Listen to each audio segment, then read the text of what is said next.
Network, sponsored by Terry Lambert Hyundai. Well, even with the cloud cover that's starting to roll in this afternoon, we still made it up to 92 degrees today. That's going to be nothing compared to the heat that's headed our way over the next couple of days. A full look at your 5 or 6 forecast coming up. Now on News Channel 6 at 6, a crackdown on panhandling in Augusta. Why city leaders want to hear from experts before they vote. Also coming up tonight, changes to homecoming in Burke County. Why some say they are disappointed about this decision. And a new location for Via Cognitive Health. How the new building will help them better serve the community. As your news at 6 starts now. Live from Television Park, this is WJBF News Channel 6 at 6. Good evening, everybody. I'm Brad Means. And I'm Jenny Montgomery. Thank you so much for joining us. Coverage you can count on begins with Augusta city leaders wanting to crack down on the growing numbers of people on city streets begging for money. But first, they want to talk about just how to do that. Our senior reporter George Escala has the story. It's something Augusta city leaders don't like seeing, people on the right-of-way asking for money. But how do you stop it? Very, very difficult because everybody have a passion and everybody have an idea.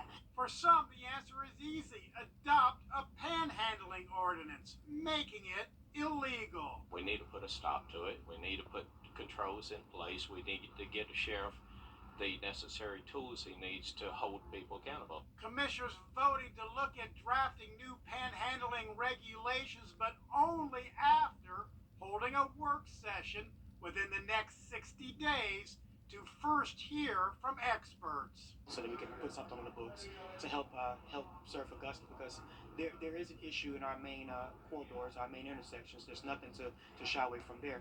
But we have to make sound decisions, and those sound decisions have to be based off of what our experts are telling us. But others say there's already a blueprint. They want to vote to follow what Columbia County already has in place. I'm ready. We already had something to follow in line with Columbia County, and I don't know why we can't just duplicate it. I think we need to make sure we're doing what we in Richmond County can do, not what Columbia County.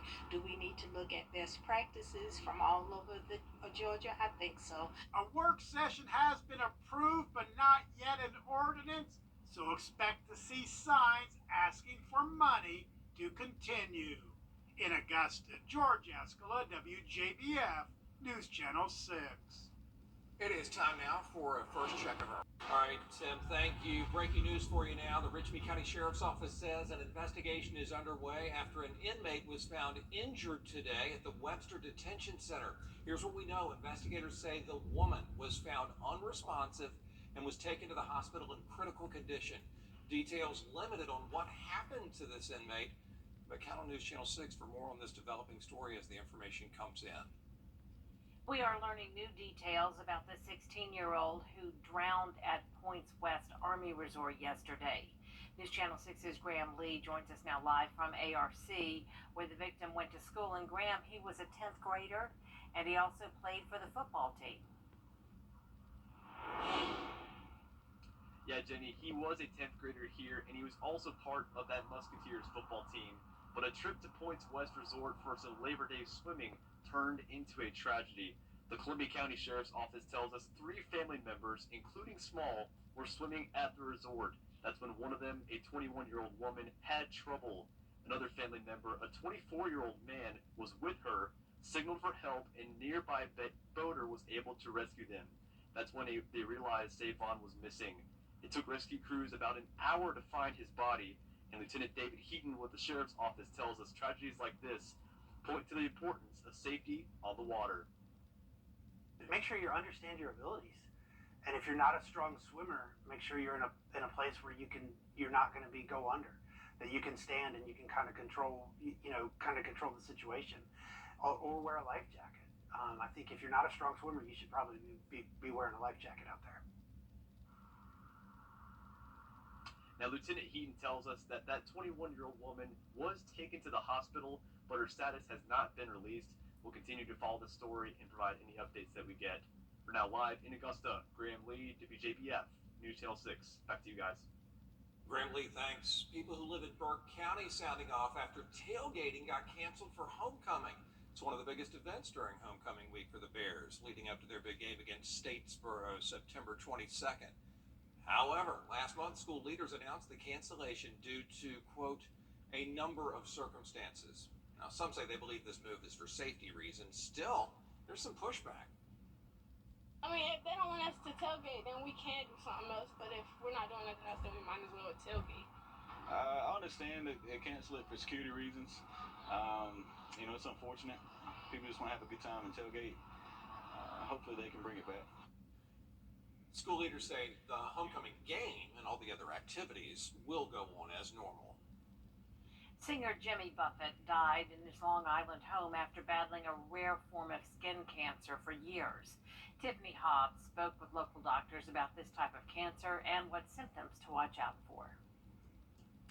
According to a statement on Buffett's website, the 76-year-old had been battling Merkel cell skin cancer for 4 years. A rare yet aggressive cancer. Doctors say only about 3,000 cases are diagnosed in the U.S. each year. Doctors say that Merkel cell carcinoma usually occurs in very lightly skinned people, typically on the head and the neck. The rare cancer is usually asymptomatic and rapidly growing. People over 50 and those who are immune suppressed are also at a higher risk. Dr. Morgan Takor tells us that much like other skin cancers, Merkel cell carcinoma is sun-driven.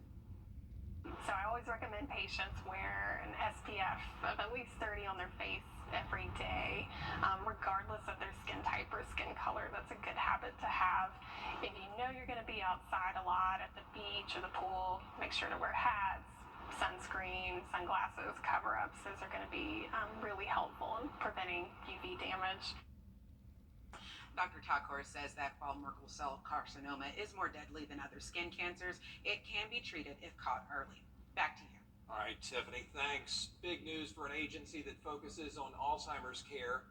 Via Cognitive Health is building a new $9 million facility to better serve patients, their families, their caregivers. Right now, Via uses a 3,000 square foot building. They're down there on Central Avenue for their day program, been there for a while. But not much longer. No, they're going to build a new 24,000 square foot home on Washington Road. It's going to be awesome. Executive Director Jennifer Pennington says more space just means more ways to serve. That is one thing we're just thrilled about, that we're going to be able to have so many volunteer opportunities in this center. And it can be everything from people helping with the front desk to Boy Scout troops working in our workshop and working on wood projects, or it could be high school students. Prior to COVID, we used to have local area high school students come in and play board games sometimes. Construction hopefully will be finished in time for Via to move into the new building by spring. Coming up, new developments in the case of convicted killer Alec Murdaugh. Why his attorneys are pushing for a new trial. But first, a look at what's coming up tonight on News Nation. Tonight on News Nation. The live 5 for 6 mobile app. Download it today. Attorneys for convicted killer Alec Murdaugh are asking for a new trial. In a motion filed today, Murdaugh's attorneys say court clerk Becky Hill tampered with the jury during his double murder trial. They say the clerk told jurors not to trust Murdaugh when he took the stand in his own defense. His defense team is asking for a hearing on these claims. It's all serious. Everything we've alleged, everything in those affidavits is serious. This is a very serious matter. The decision to hold a new trial is up to the Court of Appeals. Murdaugh's attorneys also wrote a letter asking for a federal investigation of the allegations. A Georgia judge could decide if the case against President Donald Trump's former chief of staff is going to be tried in state or federal court. Mark Meadows waived his right to an arraignment and will not appear in court this week. He and 4 others want to move the charges against them to federal court. That would expand the jury pool beyond just Fulton County. So there's the strategy of having a pool that's going to have more Republicans who might be more sympathetic to the defendants in this case, but there's still kind of the larger legal issues. The judge overseeing the case in Georgia is going to let this trial be televised only if it is not moved, though. As we check in with Tim again on this nice day.